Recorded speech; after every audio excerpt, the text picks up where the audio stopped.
Hi and welcome to the curriculum overview. Just a quick video to show you what we're going to be building in this course. We're going to build projects, and we're always going to be working with a project. The first project we'll build is a movie collection system to manage your movies. We'll learn about Python basics, how to interact with users and send them data and get data back. We'll also learn about if statements to control the flow of our programs, and also about functions and loops. Functions will allow us to structure our programs nicer, and loops will allow us to repeat things over and over again. Then we'll move on to project number 2, which is going to be a library manager. Here we'll learn about object-oriented programming, which is a cornerstone of modern software development. We're going to learn about errors and how to handle them in Python, and also how Python does flow control using errors, as well as if statements, as we learned earlier on. We'll learn about files and how to store things, and we'll also learn about relative imports and import errors. Then we'll do an extension to this project where we'll include database interactions, context managers, and type hinting, which is a new feature in Python 3.6. After this project, we'll move on to web scraping. Web scraping is just extracting data from websites so that we can use it in our own programs, and we're going to learn a bunch of these skills in order to do that. We're going to look at built-in functions, generators, regular expressions, working with date and time, advanced data manipulation, as well as some external libraries that we'll need in order to perform web scraping. Throughout the entire course, as well as building these projects, we'll also be learning a lot of advanced Python knowledge. One of the topics unique to this course is that we'll be covering how to do asynchronous Python development, which is usually a very confusing topic that we will cover in depth. We'll learn about how to use Python in the wild, how to manage your projects with Python, how to do web development using a very popular library called Flask, and we'll also learn about algorithms and data structures and how to implement those with Python. This is very useful for interviews, for example. There's also a bunch of popular Python libraries that you can use to do a whole host of other things, and we're going to look at some of those so that you know more about what you can do with Python. This is the most complete Python course available today.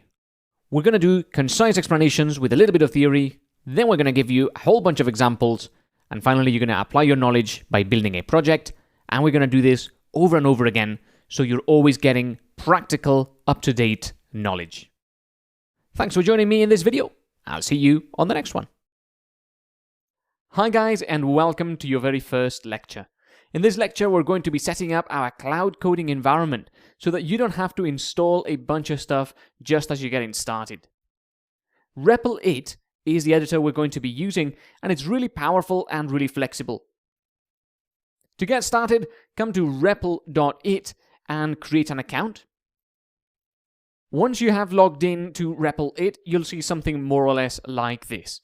At the top right, you'll have a button to create a new REPL, as well as your REPLs, which should be empty for now, languages, and your profile.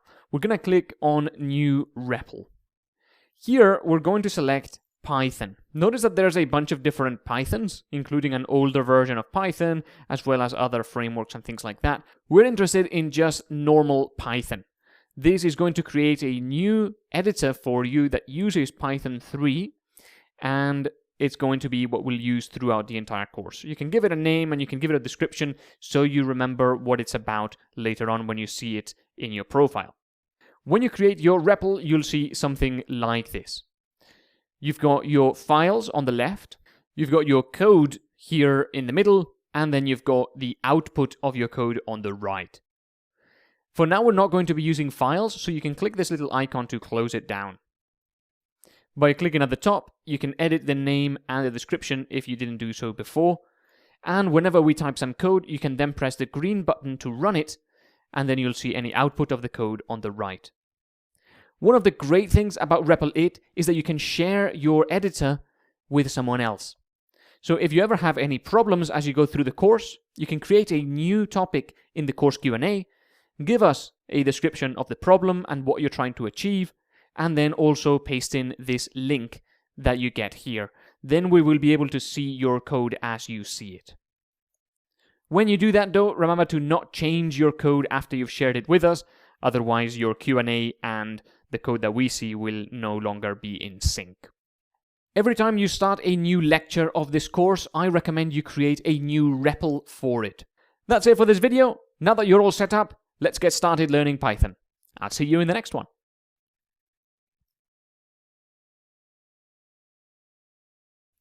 Hi guys, and welcome back. In this video, we're going to be learning about variables in Python and how to show information to the user. After all, programming is mostly about taking data in from users and giving them data out after doing some processing. So being able to show users some data is an essential part of coding. Let's begin by defining a variable.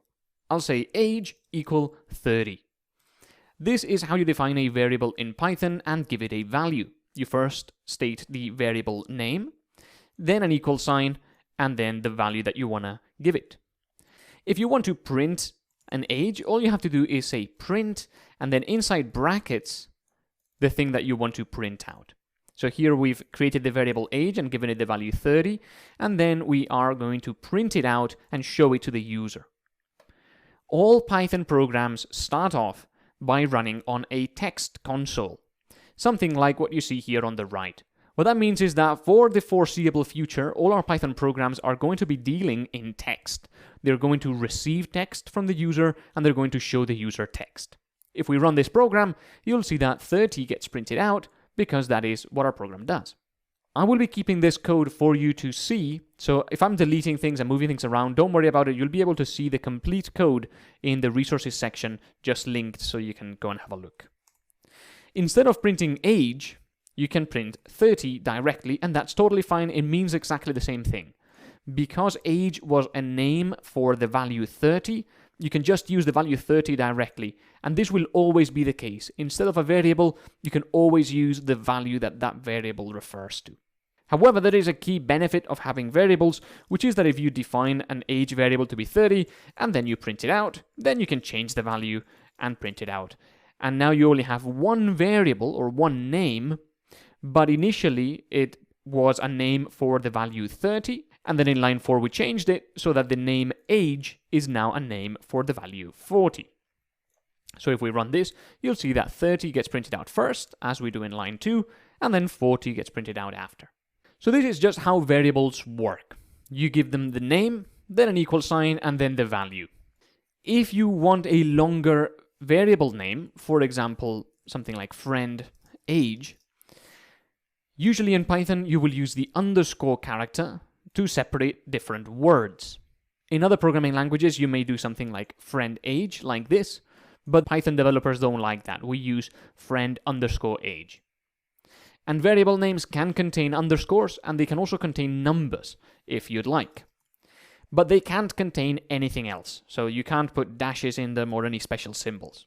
In addition, variable names cannot start with a number. Here's another example of a variable that uses this type of separation between words. In programming, this type of separation is called snake case. So maybe something to remember in case you want to search for it in Google later on. If you have a variable name that you are arguably never going to change, then we usually write those all in uppercase letters. So for example, the number pi, which is 314159, you would write that all in uppercase because you're never going to want to change it. This is just a convention, and what it tells you when you're reading this program is that this is a constant, so it's never going to change. You can still change it though, but it is just not recommended. Another example would be something like this. When you do radians to degrees, this defines a new variable, and the value is 180 divided by pi. So this is how you create variables and give them values. Now we're going to be looking at numbers in a bit more detail so that we learn more about how mathematics works in Python. I'll see you in the next video.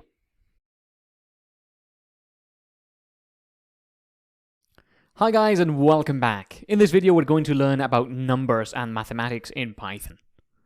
You've got two main types of numbers, and that is integers or whole numbers and floating point numbers or numbers with a decimal place. For example, if we do age equal 35, this is an integer. And if we do pi equal 3.14159, this is a float. Notice that the variable name itself is largely irrelevant in this explanation. What matters is the value. Here we've got a whole number, a number that doesn't have a decimal place. And here we've got a number with a decimal place, so this is a float. Anywhere in Python, you can also use the hash symbol to write a comment. So here we have something called a integer, and here we have a float. And what happens is when Python goes through this code, it ignores everything that comes after the hash symbol. So you can use it to write comments for yourself, to remind yourself of what things are, or as notes for studying later on. Mathematics works just as normal. So we can have a variable called maths operation and make it equal to 1 plus 3 times 4 divided by 2 minus 2, making use of all the major mathematical symbols. And just as in normal maths, the PEMDAS or BODMAS rules are followed. So multiplication is evaluated first, then division, then addition, and then subtraction. So here we would have 12 divided by 2 is 6, 1 plus 6 is 7, minus 2 is 5. And you can verify that by printing it out. So I'm going to press run now, and we'll see 5.0 gets printed out there. This is an important part of mathematics in Python because whenever you do division, you always get a float. Even if the result is essentially something 0.0, which is basically a whole number, you always get back a float. So if we do something like float division and we say 12 divided by 3, then we print it out. And I'm just going to delete this code here for simplicity. So if we do something like this, you'll see that we get 4.0 back. If you want to get rid of the floating point or the decimal place, you can do integer division. So here I'm going to create a new variable called integer division. You can call it whatever you want though. Remember, these are just names. And I'm going to do 12 divide 3. And what this does is it performs a division and then removes everything after the decimal place. So this can come in handy at times. So if we run that, you'll see that you get 4.0 first from this first print statement, and then just 4 for the second one. Notice that if we change this to 8 divided by 3, the floating point division is 2.6, but the integer division is 2. This here does not round the numbers up and down. It just removes everything after the decimal place. So this is something to keep in mind as you do integer division later on. That's everything for this video. Thank you for joining me, and I'll see you in the next one.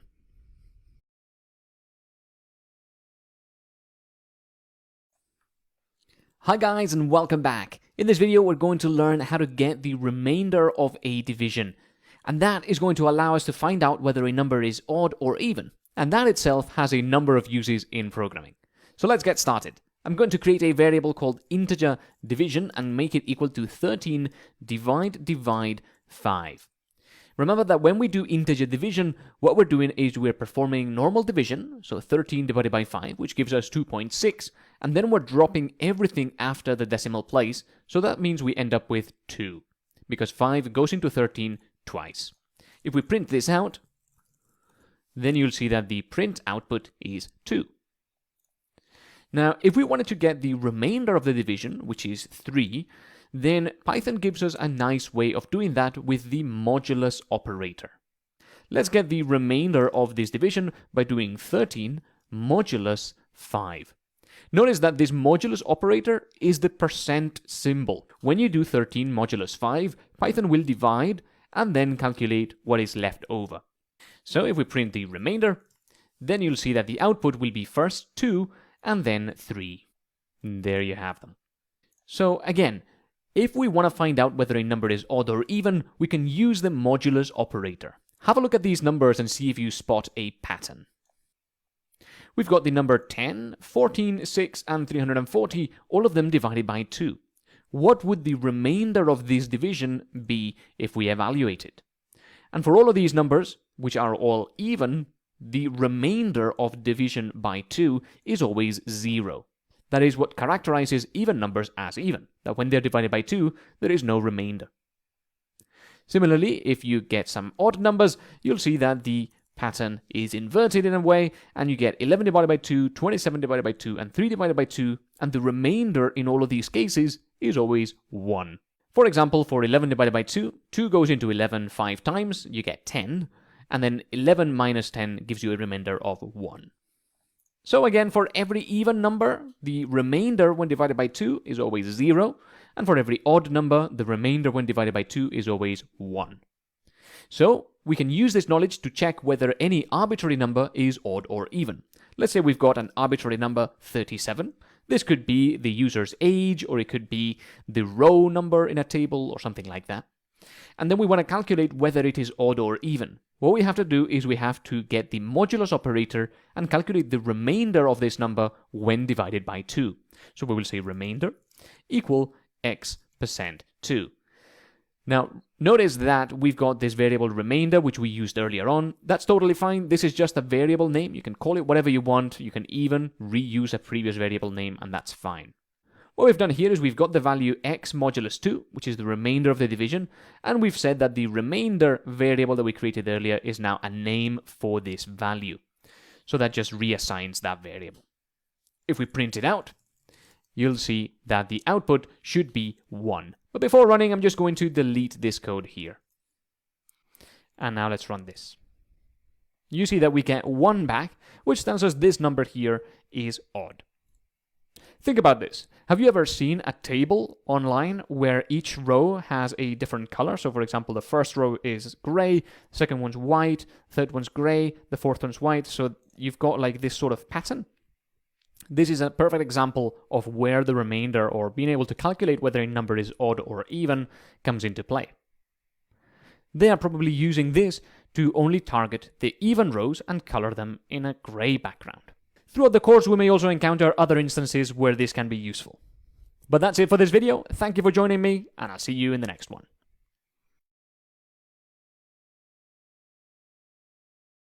Hi guys, after this video you're going to be tackling your first coding exercise in this course. I just wanted to tell you a couple of things about coding exercises before you get started. The first thing is, the coding exercises have very specific briefs or assignment tasks. Make sure to follow them to the letter, because the testing code that is verifying that your code works is expecting you to follow the assignment brief exactly. So if we ask you to name a variable a certain thing, or to calculate certain values, or to print things out, make sure to do that fully.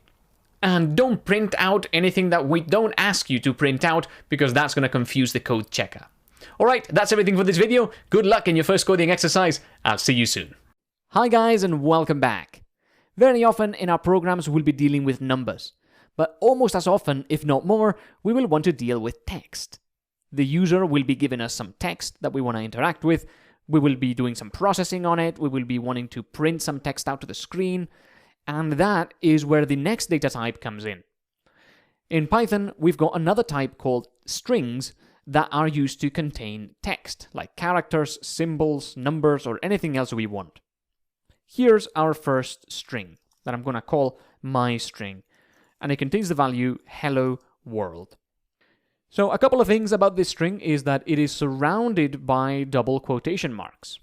You can also use single quotation marks if you like, but it's important that the start and the end quotation mark match, so they have to be the same. You can't mix and match them. So this here would be invalid because the start quote and the end quote are different. I like using double quotation marks, but that's just me. You can use whichever one you like. This string here contains the characters H, E, L, L, and so on, including the comma and the space and the exclamation mark. When Python looks at this string, it knows nothing about it. It doesn't care what its contents are. It doesn't have any meaning, like the number 30 does, because you can do maths on it, for example. A string doesn't have any intrinsic meaning for Python. All it's used for is to carry these characters.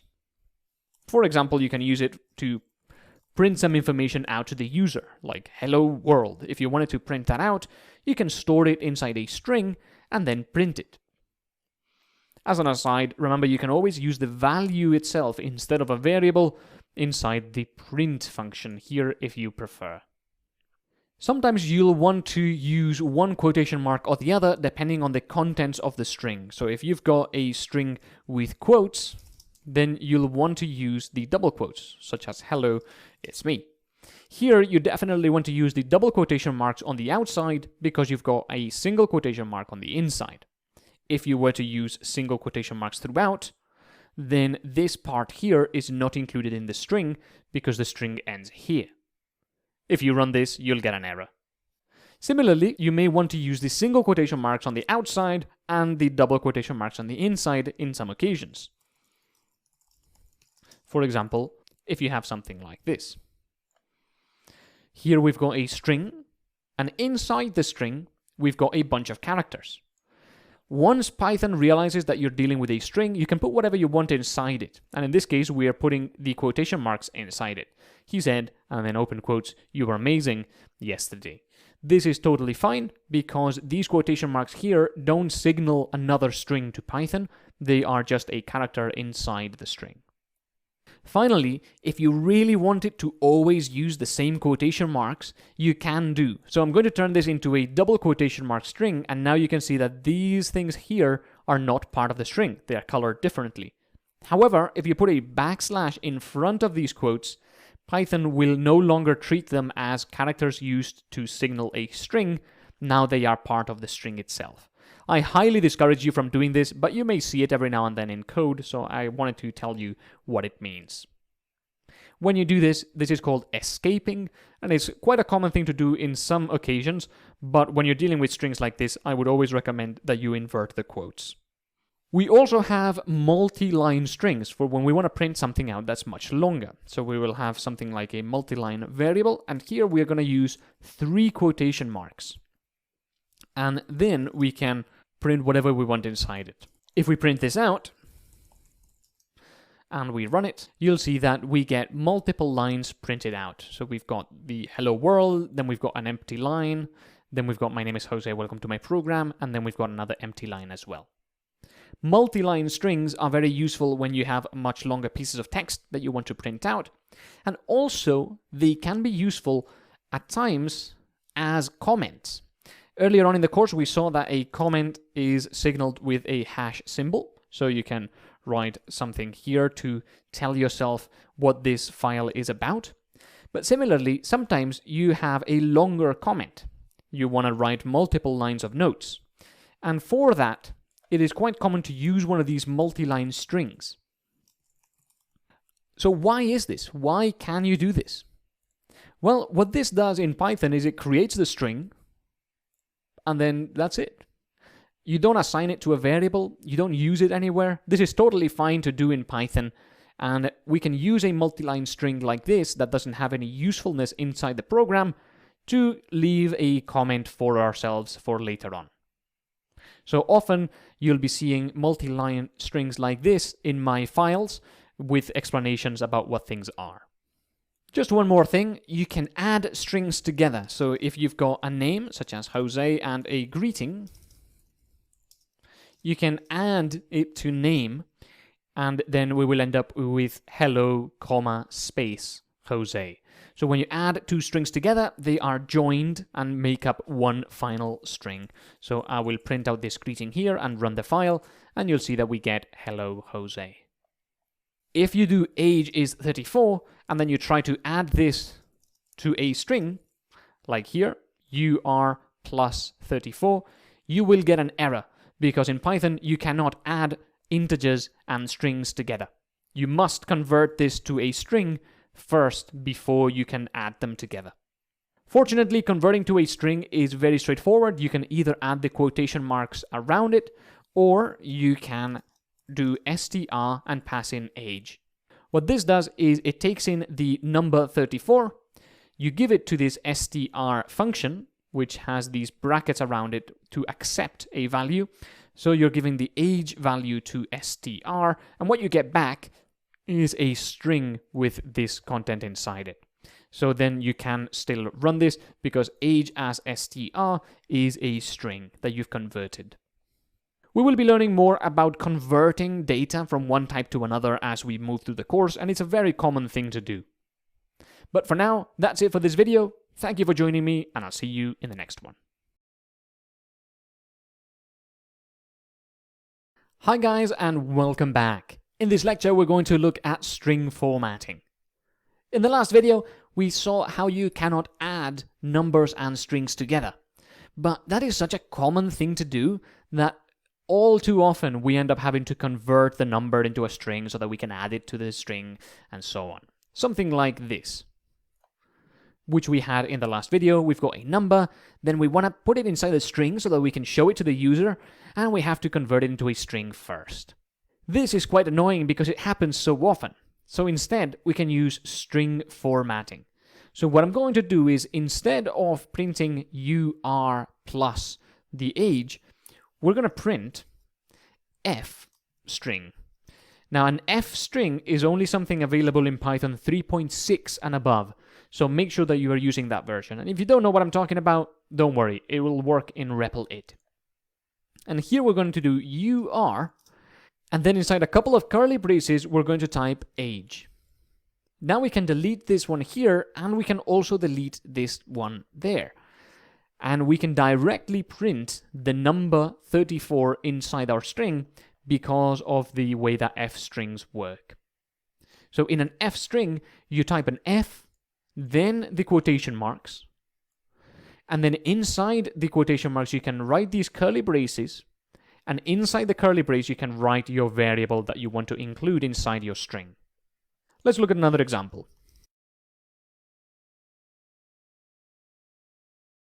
Here we've got a name, and then you've got a greeting, which is an F string. You see the F, then the quotation marks, and inside it you've got how are you, comma, space, then you've got your curly braces, and inside there you've got the name variable. And at the end, you've got a question mark. If we print this greeting, and then we run this, you'll see that how are you, Jose, gets printed out.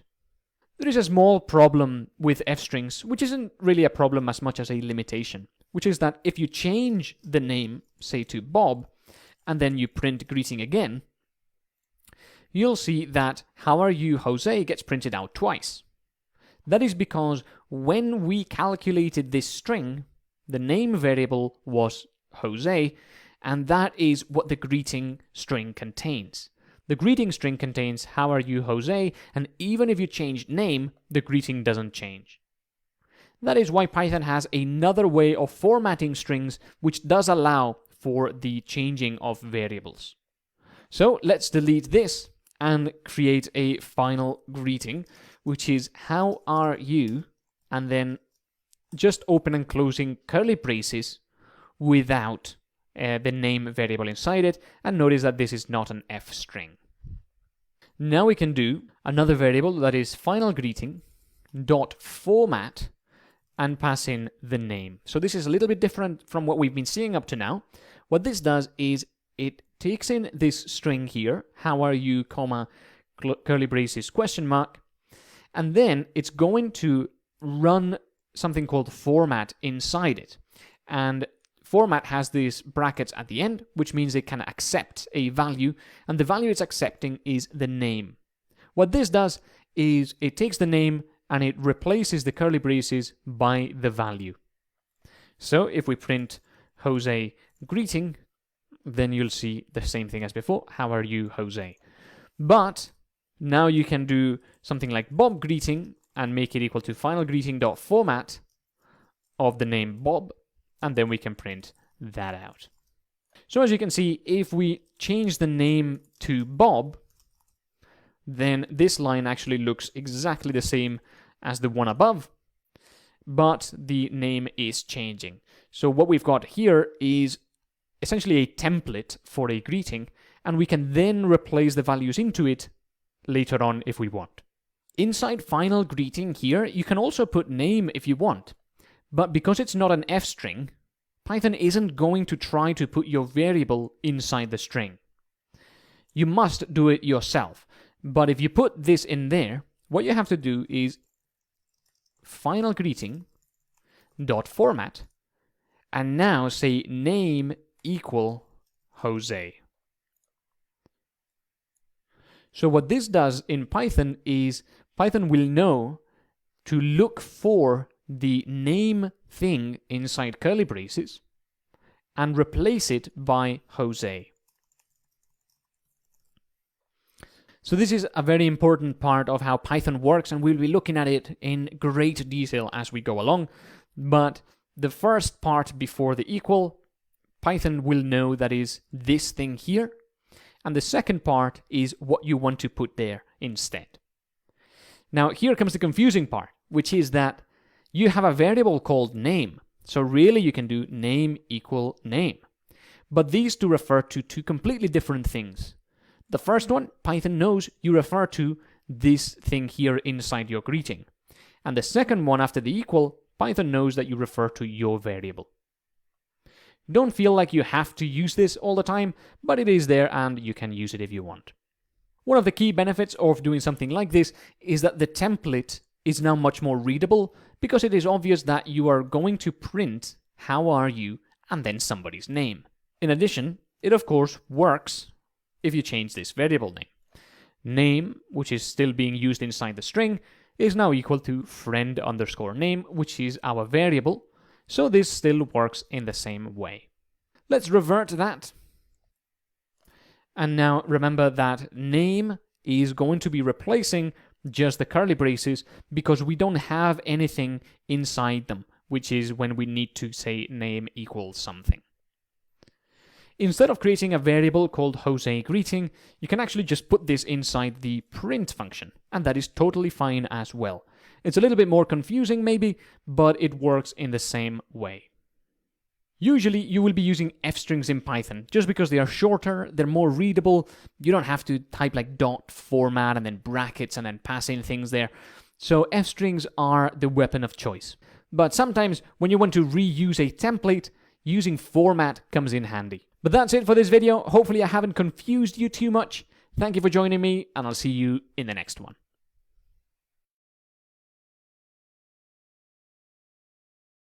Hi guys, and welcome back. In this video, we're going to learn about actually getting data from our users so that our programs can start being a bit more dynamic. Imagine you've got your name, and it's Jose, and you want the user's name. But how do you get it? Do you expect the user to edit the program so that they can put their name in here? Finally, what you want to do is to print, something like, hello, your name. My name is my name. Let's say we have a simple program like this. So how do you get the user's name? Because if you run this right now, you'll get hello empty string. My name is Jose. If the user has to come in and edit the program, then, this will work, right? But how are you going to share this with users that don't know any programming?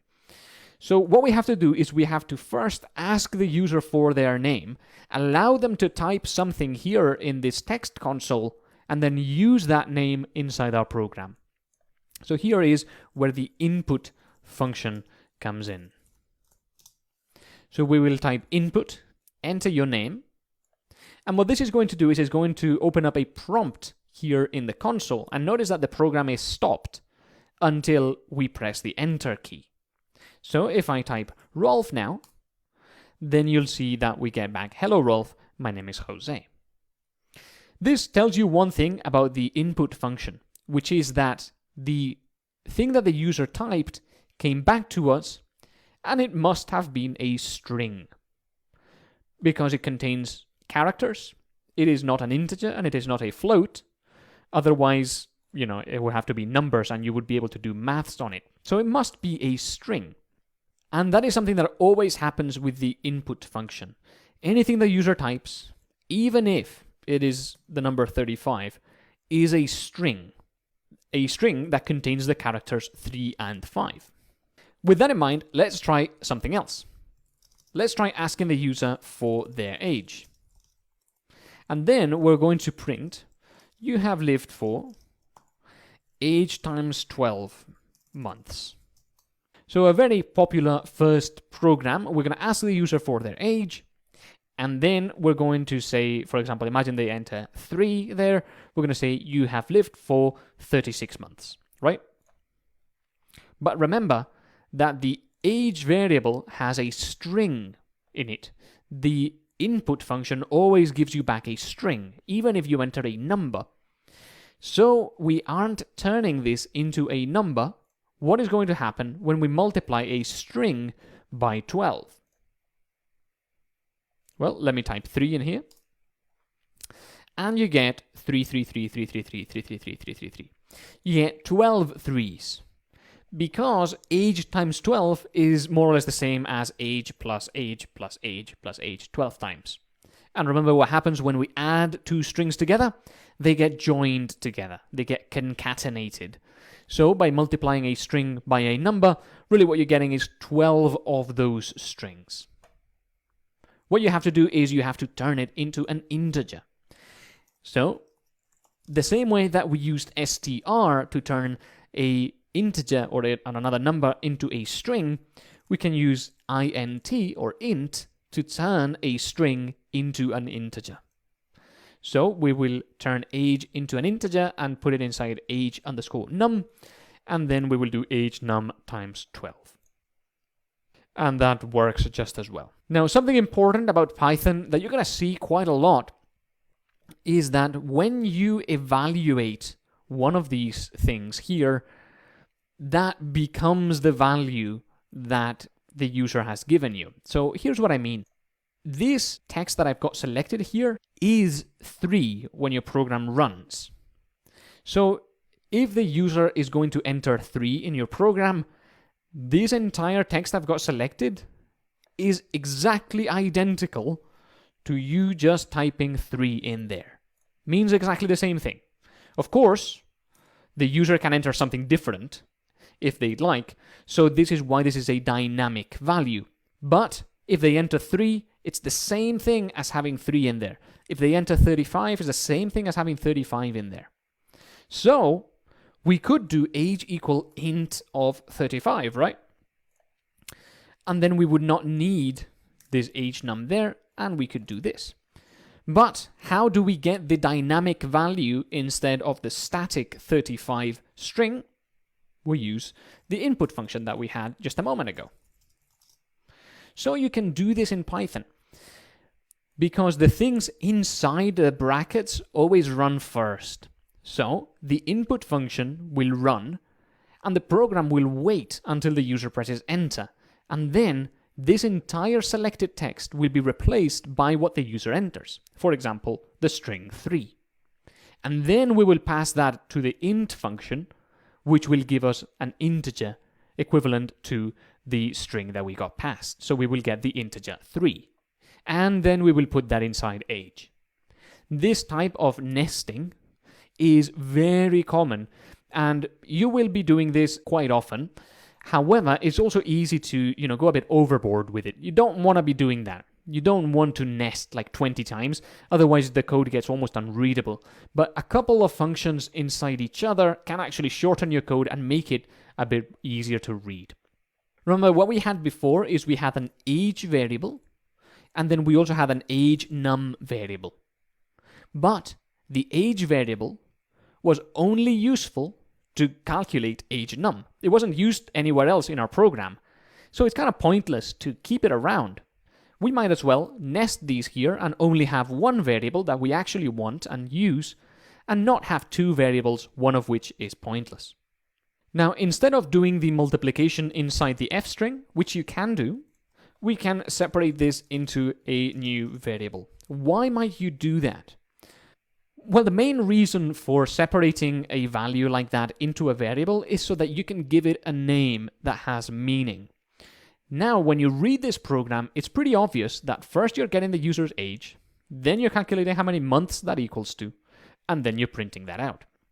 And it's quite obvious because your variable is called months.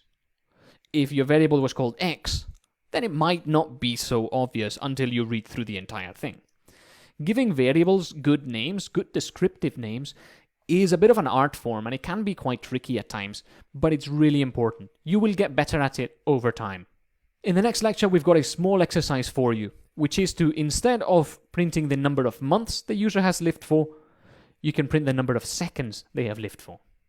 Just slightly different maths here, but more or less the same. Do try to complete that exercise on your own without looking back at this code, and if you've forgotten how to do it, then do look back, of course, so that you can complete the exercise. Through practice and through typing code, you're going to learn much faster than just by watching the videos. That's everything for this one, though. Thank you for joining me, and I'll see you in the next one. Good luck with the exercise. Hi guys, and welcome back. In this video we're going to learn about Booleans. In Python we've got true and false values, and they are used to make decisions. For example, is the user's age over 35? That could be a comparison that we evaluate to true or false. In Python, the keywords are true with a capital T and false with a capital F. Here I've created two variables, one of them called truthy, and that has a true value, and one called falsy, and that has a false value.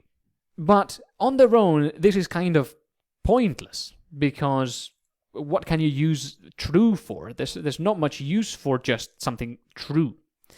But when you've got a number, you can then say whether is over age and type age greater than or equal to 18. So here we've got our first Boolean comparison. We've got the variable, then we've got an equal sign, which means that this variable is going to be a name for this value here. And the value is age greater than or equal to 18. This here is a Boolean comparison, and it evaluates to true, because 20 is greater than or equal to 18. So doing this here is exactly the same as doing true. We can have is under age, which means age is less than 18. And here this would be false, because age is 20, so 20 is not less than 18. This would be false. Do note that I'm not doing age less than or equal to 18, as when you are 18, you are allegedly overage in most countries, so this one has to be less than only. Finally, you can also check whether is 20, for example, and type age equal 20. Now, this can get a bit confusing because you now have three equal signs in one line. When you have a single equal sign, that is used for assignment. What it says is, this value here, we're going to give it this name. So, we will calculate the value first, and then put the name and give it to it. Two equal signs is not used for assignment, it is used for comparison. And what it means is exactly equal to. So what it's saying is the age variable exactly equal to 20? And the answer is yes, so this whole thing here actually evaluates to true. Other symbols that you can use are, of course, greater than on its own, and less than or equal to, like that. Let's create a simple program that will ask the user for a number, and then we will tell them whether it matches our magic number. So we will have our number, which is 5, and then we will ask the user for a number, like that. And then we will say my number equal to user number. So as long as they enter 5, this will be true. And if they enter anything else, then it is false. To make this a little bit better, you can create a new variable which has the value of whether it matches or not.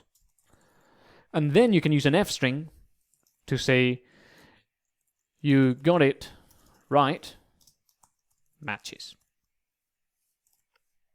And then if we run this and we type 5, you say you got it right, true. Later on in the course, we're going to learn how to say you got it right or you got it wrong. But at the moment, we really can't do that. We need something called an if statement in order to be able to do that, and we're going to learn about that in the next section.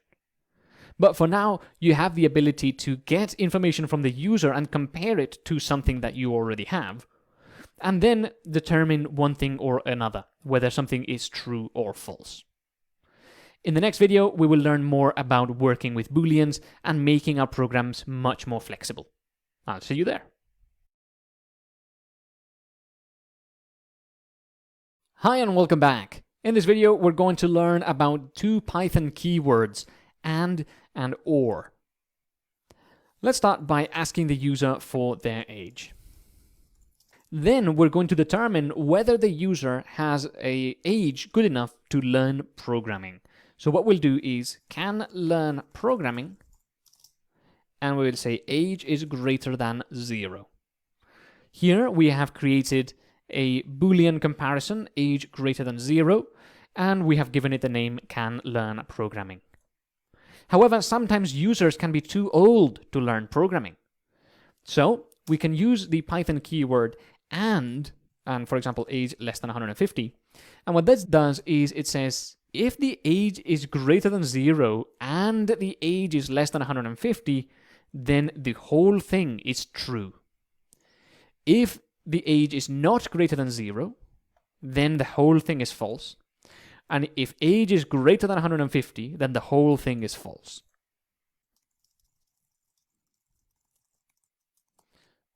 So if we enter our age here, then we will get you can learn programming true. By the way, let me say at this point, there is no limit to learning programming. You can learn programming at any age. And that's because programming is all about problem solving, and it's not really all that much about learning syntax or working with difficult tools or anything like that. All right, now that we've got and out of the way, we're going to learn more about it in just a moment. Let's ask the user again for their age. And now we will ask them whether they are usually retired. So we will have usually not working. And this will be if the age is less than 18, people are usually not working. Or if the age is greater than 65, people are usually not working because they're retired. So then we can print at age, you are usually not working, and then usually not working like that. So let's run this. And if we enter 34, then we will get at 34, you are usually not working, false.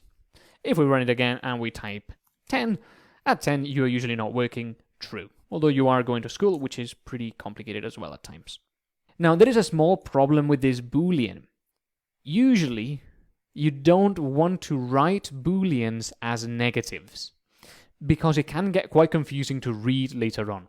So, ideally, you would want to have usually working instead. If you have a Boolean like this, then it's easier to think about. Just the same way that in English, double negatives can get quite confusing.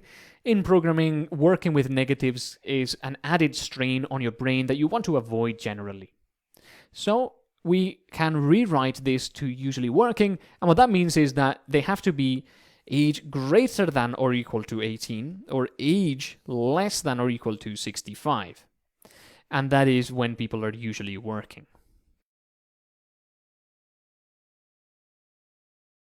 So if we run this, then we type 65, then at 65 usually working true. So that's unfortunate, but that is how it goes these days. So how does it work internally? Here we've got another function called bool. This is similar to int and str in that it takes in the value and converts it to a Boolean. So what will we get if we turn 35 into a Boolean? Well, you get true. So what if you turn the string Rolf into a Boolean? Well, you get true as well. So what happens if you change these to 0 and empty string? Now you get false. So in Python, there are some values that, when converted into a Boolean, evaluate to true or false. Most values evaluate to true, but things like 0, 0.0, empty string, and things like that evaluate to false. So here's how and or work for real.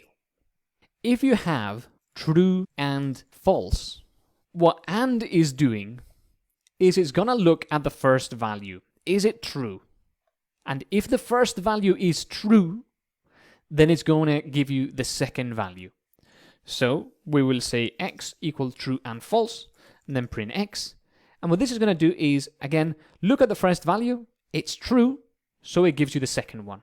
So if we print x, you get false. And this is very easy to double check with something that isn't true and false. So we'll do 35 and 0. And again, it's going to look at the first value, it's going to look and see if it's true, and if it is, then it's going to give you the second one. So you get 0. Remember, it knows that this is a true value because if you pass it through bool, it evaluates to true. So, and the way it works is it gives you the first value if it is false. If the first value is true, then it gives you the second value.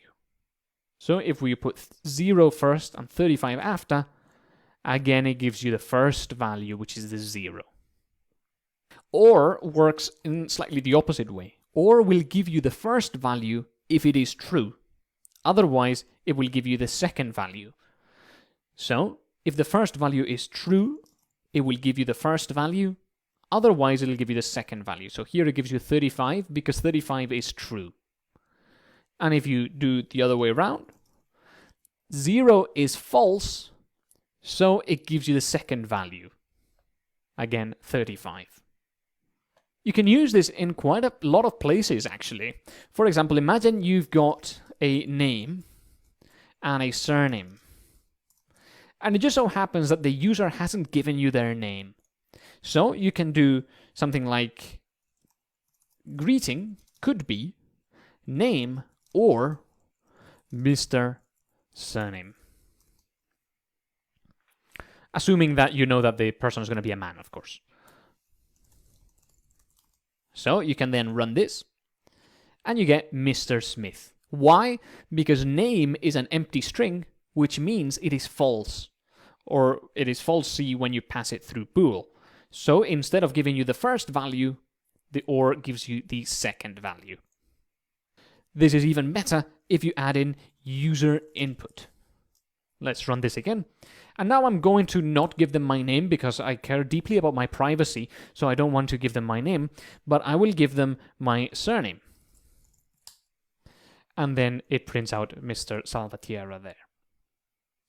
So situations like this one, which may seem useless to you at the moment, are actually all over programming.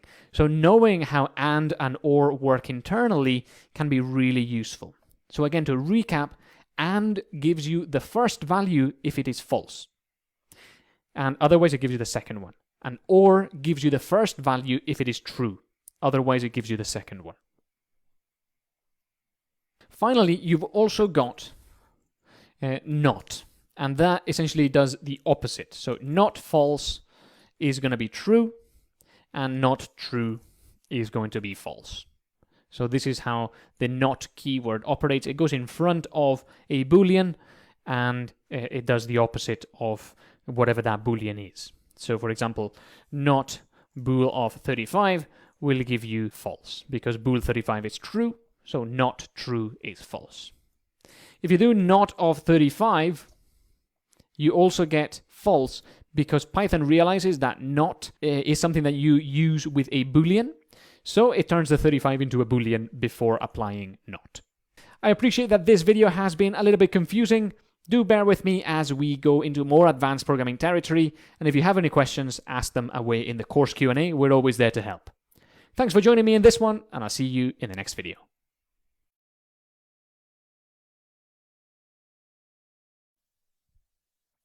Hi guys, and welcome back. In this video, we're going to talk about lists. Lists allow us to store multiple values in a single variable. For example, imagine you've got a program that contains the names of your friends. You could start off with something like this. But of course, you can imagine that as your program grows, this becomes less and less feasible.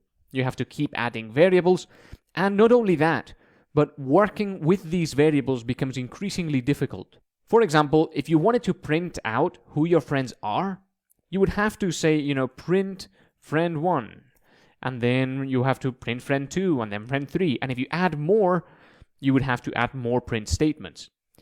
And that means that as your code grows, it grows more and more and more exponentially. And that means that this code is not going to be very easy to work with. It's much better if we create a list. Like this.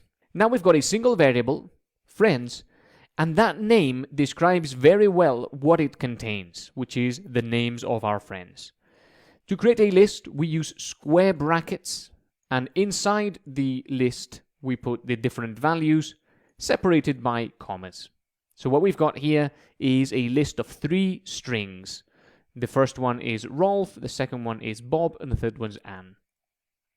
If we want to access the value of a single friend, you would do friends, and then using square brackets again, you would put 0, for example. And what this does is it accesses the first element of the list. Notice that in computing, we start counting at 0, so element 0 is the first element 1 is the second element, and so on. So if we run this, you'll see that Rolf gets printed out because that's the first element there. Similarly, if we print friends 1, you'll see Bob printed out. Notice that you can put anything you want inside a list, so you could put 2 in there if you wanted to, but this is highly discouraged. Generally, you want to keep data inside a list homogeneous, and what this means is you want to keep it all related and all the same. For example, here if you've got a list called friends, you probably want to keep your friends in that list. If you have a list called furniture, you would want to keep strings describing the furniture in that list. If you see something like this out there in some code that you read somewhere else, it probably means that the programmer in question started writing some code about furniture and then decided to write about friends instead. And generally when you do this, you want to make sure that your variables do change. While you can do this, it's generally discouraged because the data inside the list is no longer described by the variable name. So this can be a bit confusing. If you see a variable called friends, what's the 2? Does that mean you have 2 friends? Is it something else? Maybe one of your friends is called 2? So keep the data inside your lists homogeneous, and that's going to make your life much easier as you program more. Of course, if you did want to get the amount of elements in the list, say 2, you don't have to put the 2 inside the list. You can just print the len of friends. So if you do len and then inside the brackets you put the list, this is going to give you the length of the list or the size of it. So if we run this, you'll get 2 out because that's the number of elements in this list, Rolf and Anne. You can put anything you want inside a list, so it doesn't have to be strings or numbers. You can put other lists if you want. For example, let's create a list of friends and their ages. So here, this outer list, denoted by these square brackets outside of every other element, has 3 lists inside it. This one, that one, and this one. Each of those lists has 2 elements inside it. Those 2 in this list, Bob and 30 in this list, and Anne and 27 in the final list. If you wanted to access a specific element, for example, Rolf, all you have to do is access the first element of the outer list, and that is friends 0, and then the first element of the inner list. So when you do friends 0, what you're getting back is this list here. What happens in Python is that this is replaced essentially by this list. So now if you want to access the first element of this list, you just put another 0 inside square brackets at the end. So this here is this list, and all of this is Rolf. Similarly, if you wanted to access Bob's age, for example, you could do friends 1, 1. When you have a long list, such as this one, it's usually good form to split it out into multiple lines, like this. The square brackets in their own lines, and then with some spacing in front, although it is not required, but it is generally used, you can put each of the sublists in there. Indeed, if it's a list of strings, say, you can also put each string in their own line, just so it's a bit easier to read. This clearly shows that you've got a long list, and this is each element in the list, and you can see they're comma separated at the end. Do pay close attention when you are writing lists that you have the commas in the right place. Here we've got a comma inside this inner list, which means it's got 2 elements, and then we've got a comma afterwards, which separates this element from other elements in the outer list. Just something to pay close attention to. Let's go back to our friends list with just strings and look at how to add to one of these. To add to a list, all you have to do is type the list name dot append. And what that's going to do is it's going to add a name, or indeed add anything, to the list at the end. That's what append means. So if we print friends now, you'll see that we've got 4 elements inside the friends list. Similarly, you can remove from a list if you want by doing friends.remove, and then say Bob. Now if we print this, you'll see that it's only got two elements, Rolf and Anne. Something to remember is that if you have a list of lists, for example, and you want to remove one of these sublists, you've got to say friends.remove and then everything you want to remove. So that's Anne, say 27. And what this means is you're going to remove from the friends list, which is all of this, the value of this list. So this entire list is going to go away. If you just do Anne, Python is going to say Anne doesn't exist in this list because this list contains three things. This, that, and that. And Anne is not one of those things. What is one of those things, though, is this entire list, Anne with 27 in it. So if we print friends now, you'll see that that entirely disappears, and you're left with just the two other lists inside your friends list. Hopefully this makes sense. Lists are a very useful data structure, and they're everywhere in Python, and you're going to be using them a lot throughout your programming. If you're not sure when you would want to use a list versus a string, don't worry too much about it. Over the coming videos, we're going to be getting more experience with using lists, as well as some other data structures that we'll be looking at, and you will learn more about when and how to use them. So with that said, I'll see you in the next video. Hi guys, and welcome back. In this video, we're going to talk about tuples. Tuples are very similar to lists in that they are used to store multiple pieces of information, but there is a small, subtle difference between tuples and lists. Let's jump right in. A tuple can be defined like this. Let's imagine you've got a short tuple that contains two of your friend names. You can just say Rolf, Bob. Notice that there are no square brackets now around these two strings, but there is a comma in between them. So you've got one string and then another string. This is a tuple. You can think of it as almost the same thing as a list, but I'll show you the difference in just a moment. It's often good form to put brackets around this. So this is a bit clearer. If you put brackets around the two strings like that, this is a little bit clearer that it's a tuple. And almost all of the time you're going to see tuples defined with the brackets around them. But remember that the brackets are not required in many cases, although there are some cases where they will be. And that is when Python cannot be sure if the comma is used to separate two things inside a tuple or something else. For example, here's an occasion where you will need to use the brackets, which is when you want to put a tuple inside a list.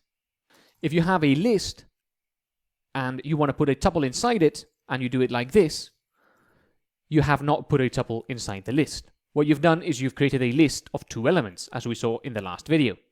If you want to create a list with a tuple inside it, you will need the brackets, so that Python knows that you intend this to evaluate first, which creates a tuple, and then the list to evaluate later. That's what brackets are normally used for in mathematics as well, to signal order of evaluation.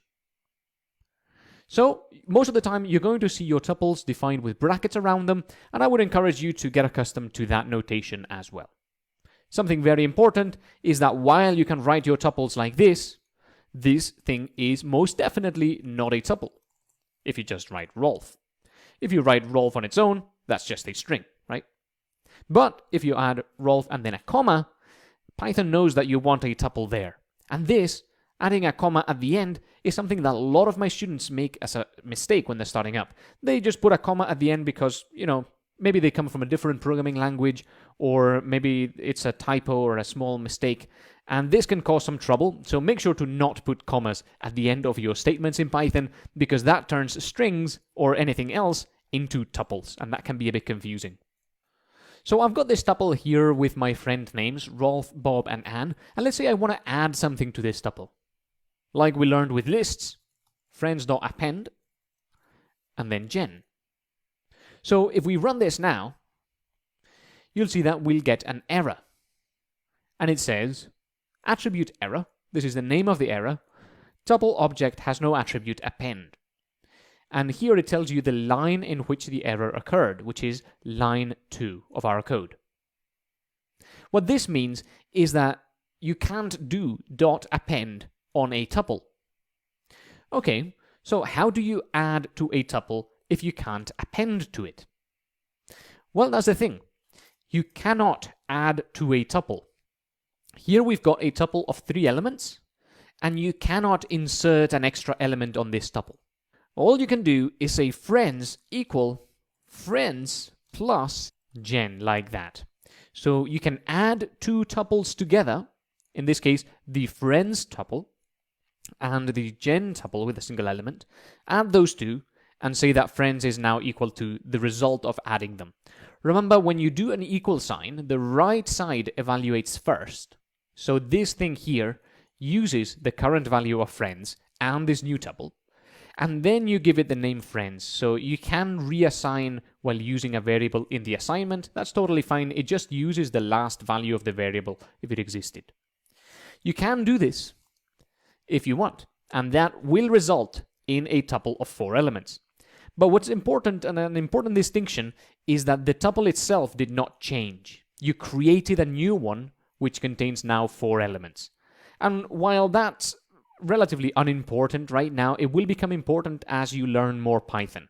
So that is the key difference between lists and tuples. Lists, you can add and remove elements. Tuples, you cannot. So that's the key difference. Tuples are useful for when you want to keep them unchanged. Most of the time, I'd recommend using tuples over lists, and only use lists when you specifically want to allow modification or changes. Again, at the moment this may not make much sense, but you will find more meaning in that as you learn more. Trust me on that one. That's everything for this video though. We've learned about tuples. I'll see you on the next one.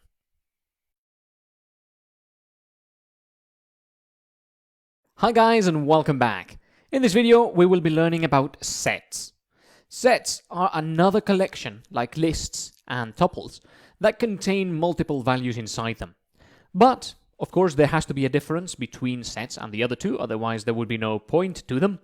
And the key difference is that sets don't hold order, and sets don't contain duplicate elements. So, let's have a look at our art friends, our friends who study art. And let's say those are Rolf and Anne.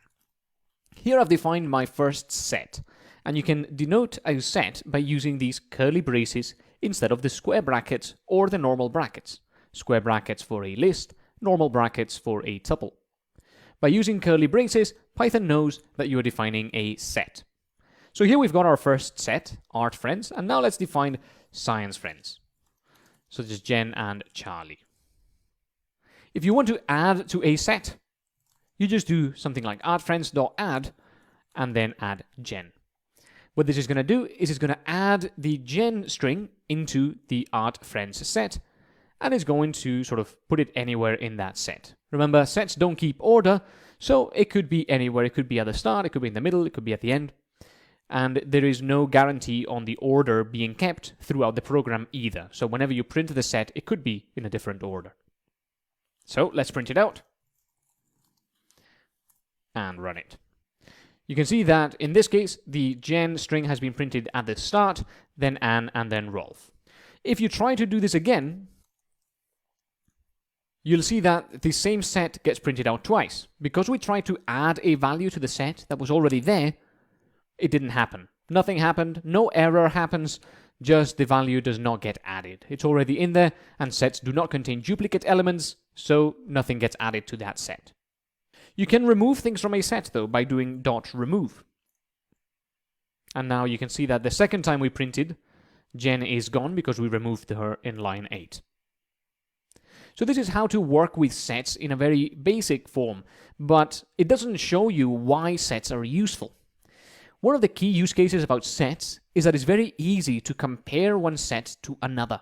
For example, ask sets, what elements are in this set that are not in this other set? Or what elements are common between both sets?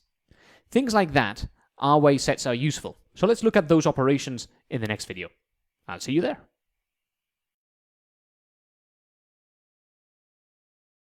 Welcome back. In this video, we're going to look at some advanced set operations, which is why sets are useful compared to lists and tuples. So what I've got here is my art friends and my science friends. In art, we've got Rolf, Anne, and Jen, and in science, we've got Jen and Charlie. So a couple of things you can notice about these sets is that Jen does both art and science, right? She's in both sets. Rolf and Anne do art, but not science. And Charlie does science, but not art. And in total, we have 4 people: Rolf, Anne, Jen, and Charlie. So we can use sets to extract that information from this data. Here's how. Let's get those people that do art, but not science. So we'll say art, but not science. And what you want to do is you want to say art friends dot difference science friends. So the difference gives you which elements are in art that are not in science. So the ones that are in art but not in science means that it's going to do Rolf, Anne, and Jen.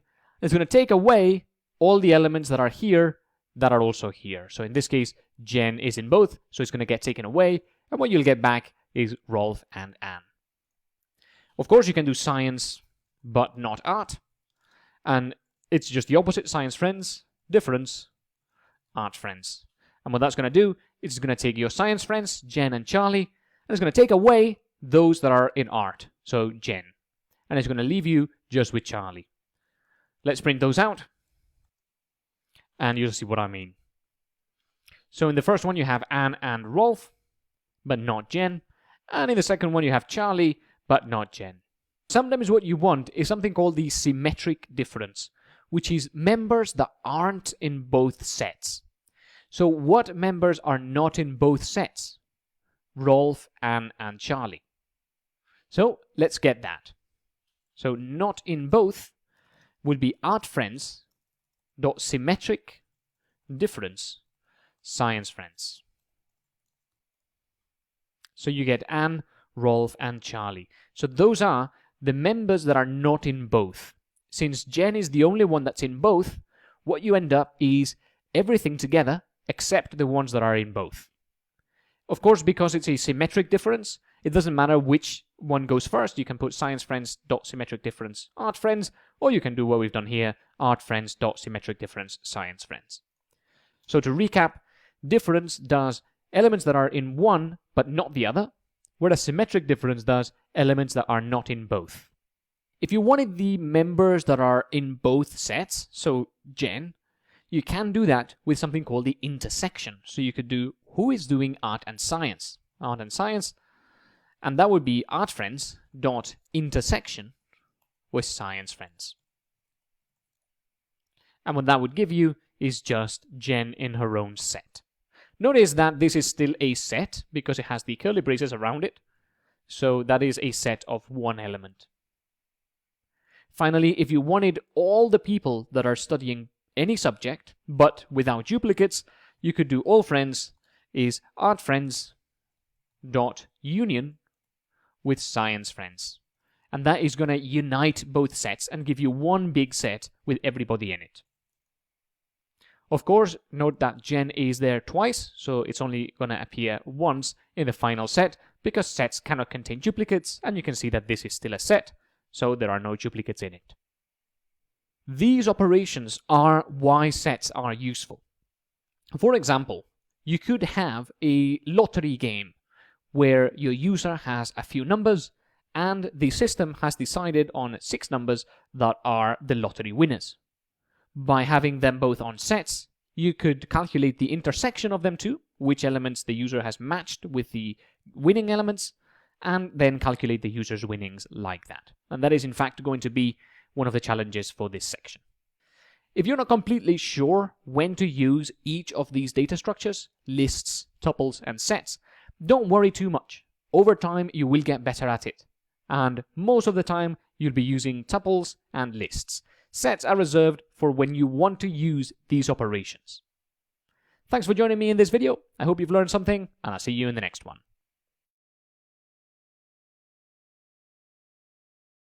Hi and welcome back. In this video, I just wanted to introduce to you another function called the sum that, along with length, we can use to calculate an average of a list.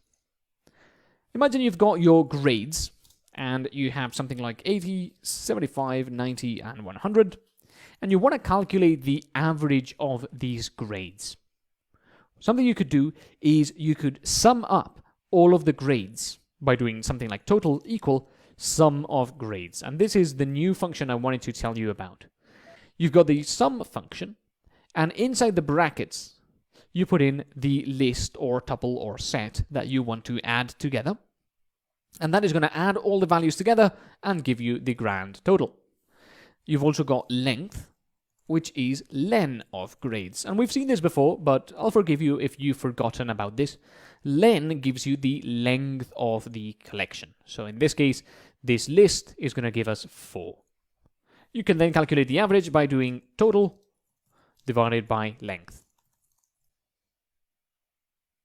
Just like that, you get 86.25. Now, this is a perfect opportunity for a quick question. Which of these data structures is less ideal for grades? You've got a list of grades, you've got a tuple of grades, and you've got a set of grades. The tuple of grades may seem like a bad choice because you cannot add new grades over time.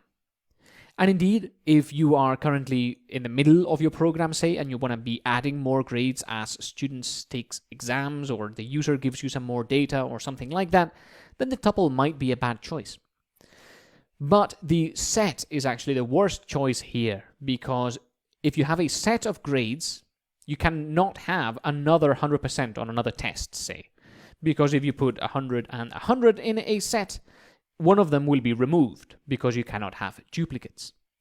So in this case, I would say that the set is the worst of these collections for the use case, storing student grades. The tuple might be a bad idea depending on what you want to do in your program, and the list is the safest of them all. It allows you total flexibility while giving you all the power you need. Again, remember, if you do not have to add more things to your collection, I would use a tuple. Otherwise, I would use the list. And finally, I would only use sets for when you want to compare sets together. Thanks for joining me in this video. I hope you've learned something, and I'll see you in the next one. Hi guys, and welcome back. In this video, I wanted to tell you about join.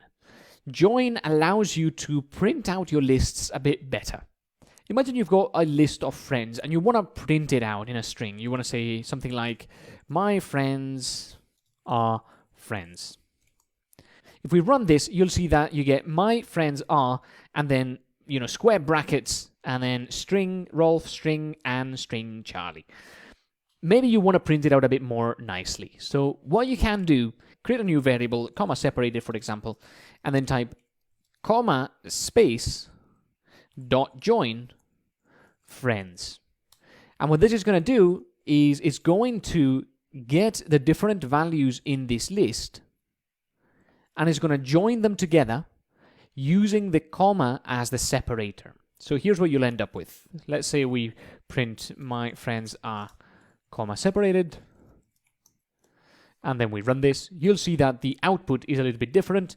Now you get my friends are Rolf and Charlie.